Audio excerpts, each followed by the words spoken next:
네, 우리 박병창 이사님과 함께 네. 오늘 시장 어떻게 좀 봐야 되는 준비해야 되는지 이런 이야기들 한번 여쭤보도록 하겠습니다. 교보증권 박병창 이사님 어서 오십시오. 어서 오세요. 예, 안녕하십니까? 네, 네. 반갑습니다. 좀 스피디하게 가보죠. 네, 미국은 3일 하락 후에 이틀 다시 반등했습니다. 네. 견조하다. 그 얘기가 계속 통하는 그런 시장의 흐름이 나타나고 있습니다. 특별한 뉴스는 없었고요. 오늘 시장 끝난 거 말고 어제 끝난 시장에서 주요 그 지표들을 보면은 이제 인플레이 둔화 지표들이 좀 있었습니다. 그래서 반등을 좀 했거든요. 그리고 오늘 밤에 CPI 발표가 있잖아요. 이게 3% 초반을 지금 기대를 하고 있고 약간 좀 심한 데는 혹시 2% 후반 볼 수 있지 않겠냐 이렇게까지 지금 기대치들이 지금 나오고 있습니다. 이런 것들이 좀 반영이 되었다라고 시장은 지금 해석을 좀 하고 있는 것 같습니다. 아침에 강보합 시작하고 나서 그냥 눈치 보기로 계속 있었습니다. 근데 네. 후반부에 상승한 것은 그런 것이 이유가 되지 않았나 이렇게 지금 얘기를 하고 있고요. 상대적으로 다우가 0.93%로 조금 더 올랐는데 이것은 이번 주 후반부터 은행들이 실적 발표를 하는데요. 은행주들이 1에서 2% 정도 수준의 이제 상승을 했습니다. 그래서 나스닥은 0.5%, S&P 500은 0.6% 상승을 했고 국채 수익률이 살짝 내려왔고요. 달러인데서도 살짝 내려왔고 유가는 좀 오르는 그런 모습을 나타냈고요. 그 주요 종목들 보시면 애플이 마이너스 0.28, 마이크로소프트가 플러스 0.19, 네. 메타가 플러스 1.42, 아마존이 플러스 1.3 이렇게 보시면은 그냥 이게 뭐 큰 움직임이 특징이 없습니다. 없네요. 네, 큰 특징이 없고요. 그리고 좀 이따가 이제 시황하면서 말씀을 드리겠지만은 상대적으로 그 시가총액 상위에 있는 7개, 10개 종목, 그 하단에 있는 종목들이 상대적으로 좀 강한 모습이 나타납니다. 리밸런싱 얘기를 좀 하고 있습니다. 전통 반도체들 좋았네요. 예, 그래서 상대적으로. 마이크론도 1.79%, 인텔이 1.7%, TSMC 1.5% 올라서 어제 이게 우리 시장에 또 영향을 주었죠. 네. 그래서 미국 우리 시장은 뭐 반도체 쪽에 주요 종목들에 막 매물이 나오고 그랬는데 미국 시장이 떴더라 이런 말씀을 좀 드렸잖아요. 근데 어제 일제히 다 원위치했습니다. 우리 시장을 좀 더 자세히 설명을 드려야 될 것 같은데요. 지난주 목요일서부터 국내 기관, 사모펀드나 투신 이런 쪽으로 이제 매물이 나오면서 상대적으로 중소형주의 매물이 좀 나왔고요. 그것만이 아니고요. 최근 들어서 각 섹터별로 강하게 올라왔던 종목들의 매물이 좀 나왔었습니다. 그런데 어제 거의 대부분 다 원위치 시켰습니다. 네. 근데 이게 수급적 요인이다라고 제가 어떻게 설명을 하고 갔는데 수급적 요인이었다는 것이 판명이 어제 되었다. 저는 그렇게 이제 빨간색으로 썼잖아요. 최근 급등 종목들의 하락은 수급 원인이었음을 확인하는 하루였다. 이렇게 좀 보여줍니다. 왜 그렇게 보냐면요. 그래서 반도체 또는 2차 전지 A라는 종목이 있어요. 근데 그들이 쫙 사서 올리다가 요 며칠 동안 팔더라고요. 예를 들어 사모펀드예요. 뭐 보고 계실지는 모르겠지만, 근데 어제 또 사가지고 다시 올리더라고요. 이게 다른 사람이 했느냐? 저는 경험치로 봤을 때 같은 사람들이 했을 거라고 생각합니다. 그러니까 우리가 보통 생각할 때 펀더맨에서 한두 명이 아니잖아요. 어떤 데서 사고 어떤 데 팔고, 물론 평소에는 그래요. 근데 단일 종목에 쭉 샀다가 또 팔았다가 또 다시 사고 이랬던 것은 그들이 사고 파는 과정 속에서 이런 수급적 요인에서 이런 등락이 나타났다라고 저는 어제 생각을 좀 하고 있습니다. 코스피는 5일 연속 하락을 했었어요. 6거일 만에 반등을 했고요. 그 올해 형성된 상승 추세의 하단을 지지했다는 게 굉장히 중요합니다. 이건 좀 설명을 하고 넘어가겠습니다. 제가 2,500포인트가 맨날 중요하다 얘기를 했고 어제 김프로님도 부연 설명을 좀 주셨잖아요. 차트 한번 보겠습니다. 코스피의 그러네요. 주봉입니다. 이게 네. 주봉인데요. 작년에 그리고 올 초에 내내 얘기한 게 이게 작년 내내 하락 추세선이다. 네, 저항선이죠. 정프로님이 이거 어떻게 긋느냐 뭐 이렇게까지 설명을 막 주셨잖아요. 기억나시고 그랬죠. 쭉 긋죠. 예, 예. 하단은 음봉의 상단을 그러니까 하락 추세에서 음봉의 상단을 이렇게 긋거든요. 그리고 이게 상승 추세는 양봉의 하단을 거요. 양봉의 하단을 이렇게 긋거든요. 예, 추세를 긋 때. 근데 이게 작년 내내 하락 추세였고요. 이 하락 추세선을 돌파하고 나서 네. 돌파하고 나서 이걸 지지하고 나서 이게 정확하게 여기서 터닝을 한 거예요. 네. 이게 지금 근데 올해 시작을 한 겁니다. 이게 1월이에요. 1월서부터 이 파동은 굉장히 작지만 상승하락을 하고 있잖아요. 그래서 이것의 지지 라인이 이제 2,500포인트 초반에 있는데 이걸 이제 지지하고 움직였기 때문에 이걸 깨면 어떡하냐라는 걱정이 상당히 있었는데 그 추세가 살아 있다라고 보는 겁니다. 2,600포인트를 넘어가는 반등이 나와야 되네요. 이 추세로 계속 간다면은 그 다음 추세는 이곳 점을 또 넘겨서 요 위에 가야 되는 거잖아요. 이 추세대로 만약에 간다면. 그렇죠. 그래서 예. 2,700 레벨이 의미 있는 저항선이다라는 얘기 한 거죠. 그렇습니다. 예, 그렇게 해석을 좀 하는 거예요. 일단 2,700을 가든 뭐든 간에 이걸 깨고 내려가면은 기적 분석으로 인한 수급적 요인도 상당히 작용을 많이 그렇죠. 하거든요. 그렇기 때문에 이걸 지켰다는 것이 굉장히 중요하고 그래서 2,500포인트 지키는 게 굉장히 중요하다. 이렇게 말씀을 드렸는데 어제 요거를 지켰네요. 지켜냈습니다. 네. 1, 2, 3, 4주 하락을 한 거잖아요. 그리고 일별로는 5일 하락 후에 어제 반등을 했기 때문에 어제 그렇죠. 반등이 상당히 의미 네. 있는 반등이었다라고들 해석을 하는 것입니다. 그리고 어제는 또 외국인들이 선물과 현물을 동시에 매수를 해줬습니다. 현물에서는 2,800억 정도 매수했고요. 그리고 선물에서는 약 8,000계약 정도 마지막에 이제 매수를 한 것 같습니다. 그래서 원화 환율이 장중에 1% 가까이 하락을 했습니다. 장중에 1,290원을 찍었습니다. 네. 그래서 원화 환율이 급격하게 내려오고 그리고 외국인들의 매수가 들어오는 부분들이 전반적인 대형주에 영향을 많이 주었고요. 그러다 보니까 삼성전자가 2.8%, SK하이닉스가 2.8%, 에코프로비엠이 3.5%, 에코프로는 먼저 올라서 좀 쉬고 있습니다. 그리고 포스코 DX가 27%가 올랐는데 포스코 DX. 이 포스코 DX를 보면서도 야 시장이 참 웃긴다. 좀 이 얘기가 어떻게 들으실지 모르겠지만 이 포스코 ICT 거죠 이거요? 네. 이게 실적도 굉장히 좋고 그랬어요. 네. 근데 시가총액이 엄청 높은 주식이거든요. 네. 그래서 이건 무거운 주식이다. 이걸로 수익 내기 어렵다. 약간 천도크루기 주식이었어요. 몇 년 동안 개명을 하고 2차 전지 쪽에 붐을 좀 타고 또는 요번에 저 재건 사업에 붐을 타고 막 이러면서 여러 곳에서 이게 언급이 되면서 그냥 막 급등을 막 하고 있어요. 물론 수급적 이슈가 좀 있는 종목이긴 하지만 그래서 기업은 똑같이 그 기업이 그대로 있는데 그 사업을 계속 하고 있는데 시장에서 해석하는 바에 굉장히 많이 다르게 나타나면서 수급적 영향이 많이 이제 시장은 바뀐다. 어쩔 때 뭐 다 설명이 가능한 건 아니니까. 예, 그렇게 좀 보여지고 있고요.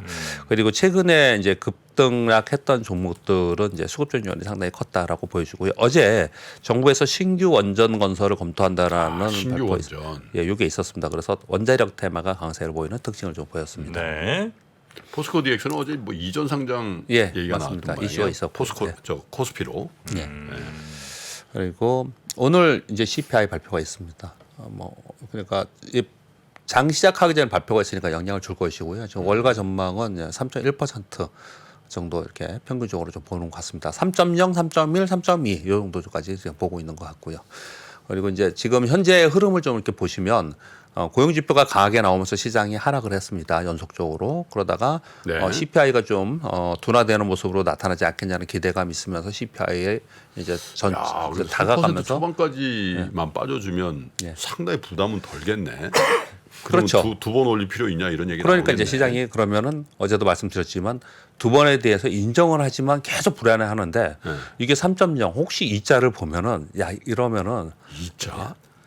얘기가 있으니까 예 있으니까 월가의 얘기들이 있으니까 뭐 그렇다면은 그러면은 야 이거 두 번 올린다는 거 좀 완화되지 않겠냐라는 기대감이 시장에서 지금 이제 상승의 원인이 되고 있다는 말씀을 드리는 거고요. 네. 이 내용은 전체적으로 연준 눈치 보기입니다. 한마디로 표현하면 금리에 대한 눈치 보기라고 보시면 될 것 같고요. 2분기 실적 발표를 이제 시작합니다. 그래서 섹터 종목별 차별화가 나타나고 있는데 요건 뭐 아시는 거고요. 이 가로친 내용이 있잖아요. 이게 많이 지금 회자되고 있는데 정확하게 어디서 이렇다라고 이걸 발표하는 쪽은 좀 없는 것 같습니다. 근데 뉴스로 많이 돌아다니고 있습니다. 네. 나스닥 100 지수의 특별 재조정이 이번 달 말에 있을 거라는 거예요. 7월 24일인가 지수 뭐 그렇게 얘기를 합니다. 편입. 편입. 예. 그 이게 그 조정이 있을 거라는 거예요. 그러니까 무슨 얘기냐면요. 그 내용은 뭐 잠깐 말씀을 드리면 이런 내용입니다.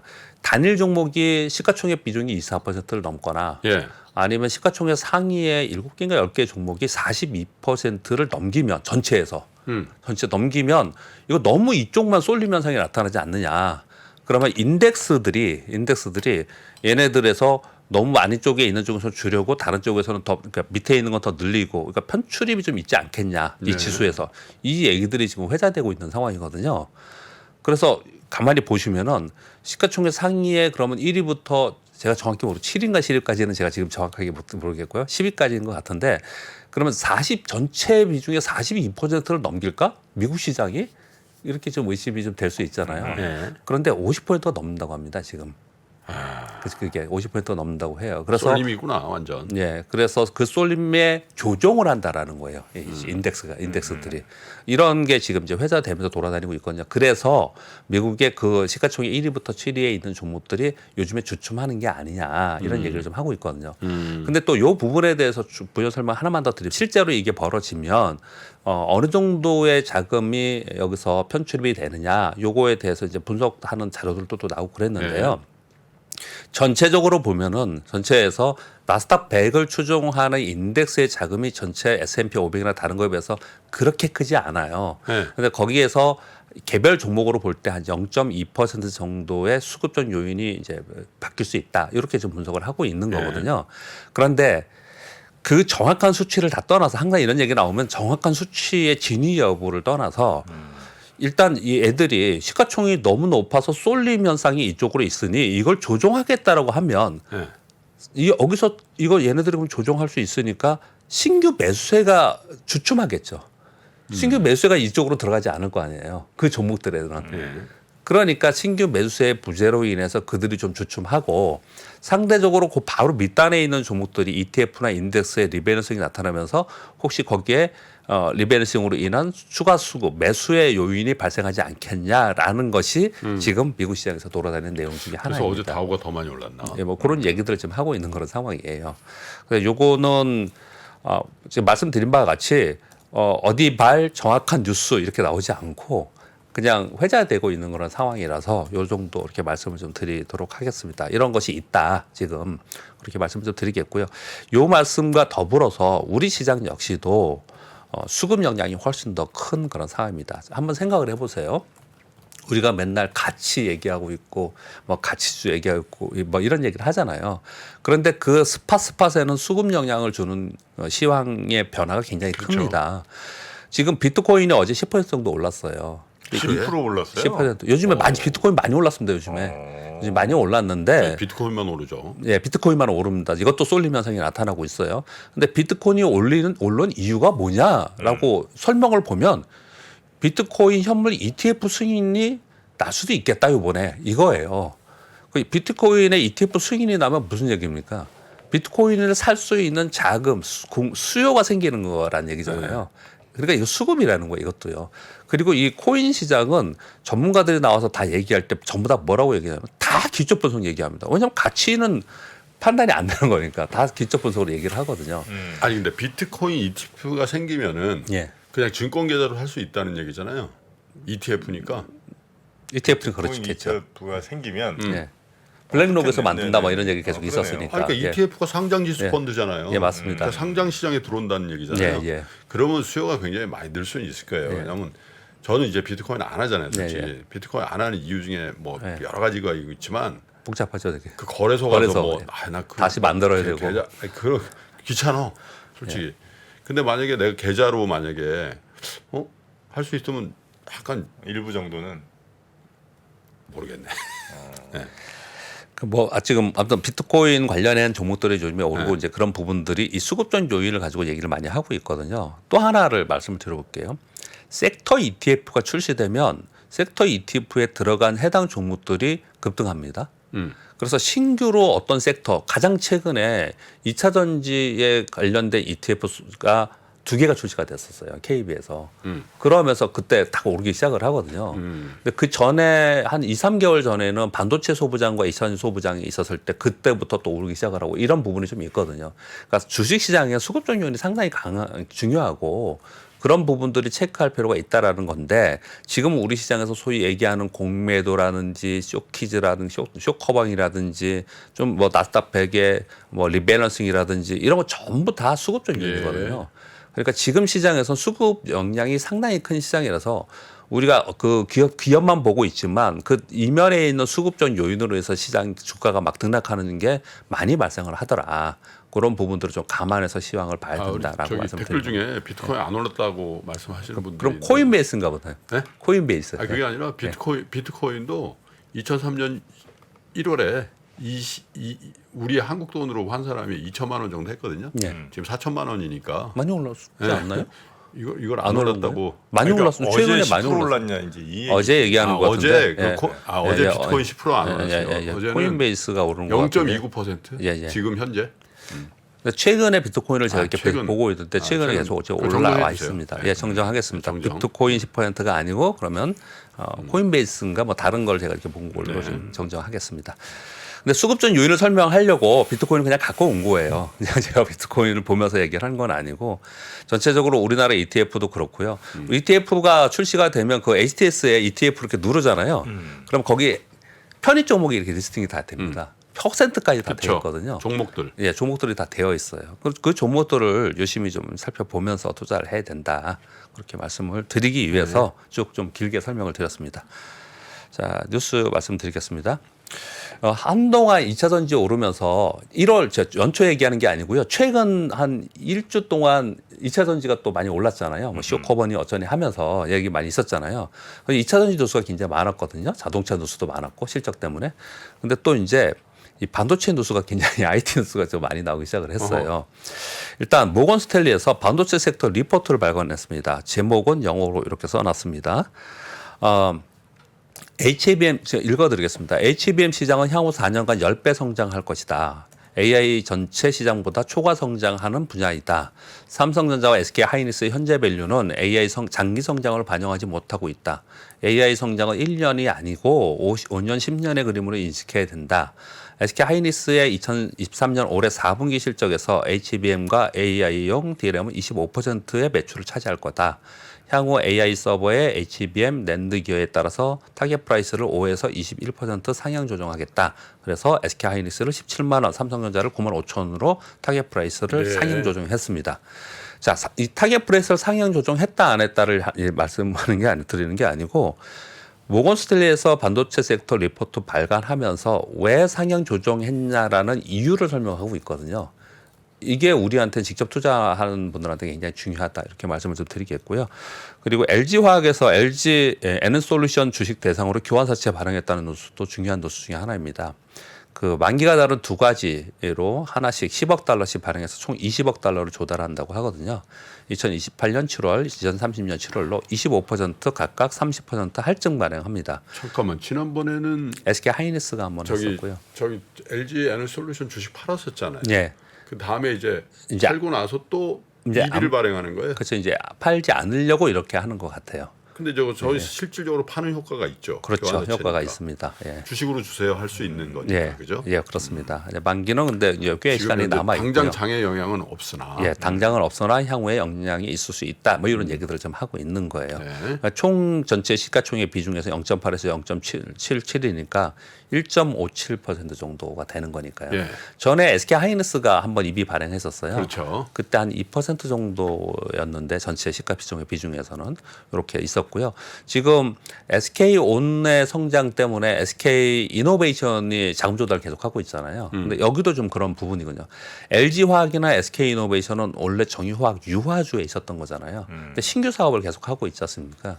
그러니까 본업이 아주 좋은 건 아니잖아요, 지금. 그러다 보니까 계속해서 이렇게 자금 조달을 좀 하고 있는 상황이고 이거를 좋게 보는 쪽으로 본다면 그만큼 성장이 있으니까 계속 투자를 하기 위해서 자금 조달을 하는 거고 또 안 좋은 쪽이 보면 그만큼 계속 이렇게 계속해서 LG 화학의 자금 조달이 LG 에너지 솔루션의 증설하고 영향이 있나요? 그건 LG 에너지 솔루션이 해야 될 일이잖아요.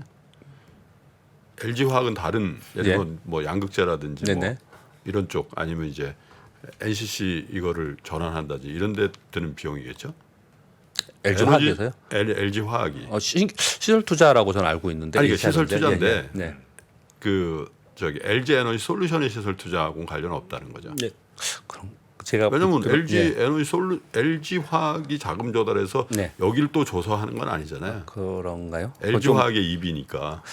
거기까지는 생각을 못해봤습니다. 자료를 아침에 이렇게 보고서 봐가지고 죄송합니다 이 부분에 대해서는요. 네, 그럴 것 같은데. 예, 한 번 더 살펴보도록 하겠습니다. 네. 짚어줘서 감사드리고요. 그래서 요 뉴스가 계속 자금 조달하는 뉴스가 이렇게 공존하게 계속 나오고 있습니다. 그래서 주가의 영향들도 좀 있어서 이 뉴스를 좀 가져왔고요. 네.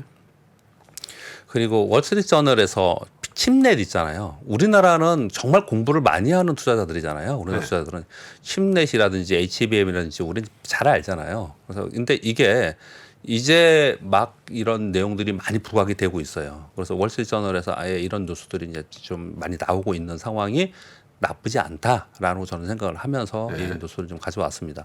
GPU나 CPU, 메모리 등 필요한 반도체 조립에 AI 시대에는 패키징 기술이 각광받을 수밖에 없다. 왜 그러냐? 고객사별 맞춤형 설계가 용이하고 기존의 대형 메모리보다 수율이 높기 때문에 그렇다. 그러면서 칩넷 기술에 주목하고 여기 관련된 종목들이 뭐뭐뭐뭐다 뭐 이런 식으로 전 세계 글로벌리 그렇게 많이 나와 있거든요. 근데 우리나라는 삼성전자, SK 하이닉스도 있지만 여기에 관련된 우리 그 기술 그 중소형주들이 꽤 많이 있어요. 그래서 이런 것들은 이제 호재성 재료가 될 것 같고요. 그럼 맨 마지막에 있는 수는 중국이 미국이 지금 첨단 반도체 기술 개발에 대한 제재를 하고 있잖아요. 그것을 우회하는 돌파구로 이 핵심 기술로 하지 않을까라는 보도들도 많이 나오고 있어요. 이런 부분들도 좀 참고를 할 필요가 있을 것 같고요. 그리고 중국이 전기차 올인 전략이 대성공했다. 월스트리트저널의 뉴스가 좀 있었는데요. 이건 중국 뉴스이긴 하지만 이런 한마디로 얘기하면 이겁니다. 시간이 많이 지났으니까 중국에서 외제차 시대는 끝났다. 이렇게 정도까지 얘기를 합니다. 국산차만 탄다 중국 사람들은 중국 판매 자동차의 54%가 토종 브랜드를 타고 있는데 거의 대부분 전기차가 지금 올인 전략이 성공해서 그렇게 됐다. 이렇게 지금 얘기를 좀 하고 있는 그런 상황이에요. 6월 판매 순위에 10대 제조사 중에서 테슬라가 하나 들어갔고 나머지는 다 국내사였다. 이렇게 지금 얘기를 하고 있습니다. 참 우리는 어렵겠죠. 그렇게 하다 보면 현대차 판매량이 조금 늘었더라고. 중국에서 중국 내에서 조금. 그리고 네. 다섯 번째, 여섯 번째 뉴스는요. 네. 이거 뭐 비전 프로 뭐 좀 규모 줄인다 그러고 비전 프로가 활성화되고 우리 상업화되기 위해서는 시간이 많이 걸릴 거 아닙니까? 근데 그럼에도 불구하고 비전 프로에 탑재될 칩 R1이라고 하는 특수 디램 그 칩에 특수 디램이 이제 들어가야 되는데 이게 SK 하이닉스가 들어간다라는 뉴스들이 계속 나오고 있습니다. 근데 이건 이제 특수한 거예요. 일반 디램이 아니고 왜냐하면은 R 칩이라는 게 R1 칩이라는 게 카메라, 센서, 마이크에 입력한 정보가 무수히 많을 거 아니에요. 그것들을 굉장히 빠른 속도로 빠르게 입력하고 출력하고 하는 디램이 특수한 디램이어야 된다는 거예요. 근데 이게 하이닉스가 낙점이 됐다는 뉴스가 계속 있었습니다. 그리고 마지막 뉴스는 삼성전자가 반도체 공장 무인화 추진을 한다라는 뉴스가 있습니다. 지금까지는 공장 자동화라는 얘기를 많이 했었잖아요. 그런데 이거는 공장 자동화의 개념이 아니고요. AI 공장입니다. 무인화해서. 그래서 스스로 문제를 탐지하고 진단하고 처방할 수 있는 그 오토노머스로 표현하지 않고 발음을 오토노머스 이렇게 하더라고요. 오토노머스 이렇게 발음을 하더라고요. 근데 이 오토노머스 팹의 TF를 신설해서 이 공장을 짓는데 왜 이렇게 하려고 하느냐? 수율 확보 때문에 그렇다라고 얘기를 하고 있습니다. 실제로 TSMC는 이런 걸 하고 있다라고 하면서 삼성전자가 TF팀을 구축해서 공장 무인화 추진을 하고 있다는 뉴스가 있는데 그러면 관련돼 가지고 또 이것도 시장에서 굉장히 이슈가 되겠죠. 그래서 이 뉴스까지 전해드리도록 하겠습니다. 네. 알겠습니다. 감사합니다. 자, 우리 박병창 이사님과 함께했고요. 내일 다시 뵙겠습니다. 고맙습니다. 감사합니다. 감사합니다. 장 시작 전부터 종료까지 쏟아지는 수많은 뉴스와 정보들. 이 중에서 어떤 것이 투자에 정말 도움이 되는 정보일까요? 3프로의 증시 셔터맨 박근영 마스터가 직접 정보를 선별하고 투자의 힌트를 드립니다. 시간도 아끼고 투자 아이디어도 얻는 시간, 박근영 부장의 마켓 힌트와 함께 하세요. 자세한 사항은 3프로 TV 앱과 홈페이지를 확인하세요.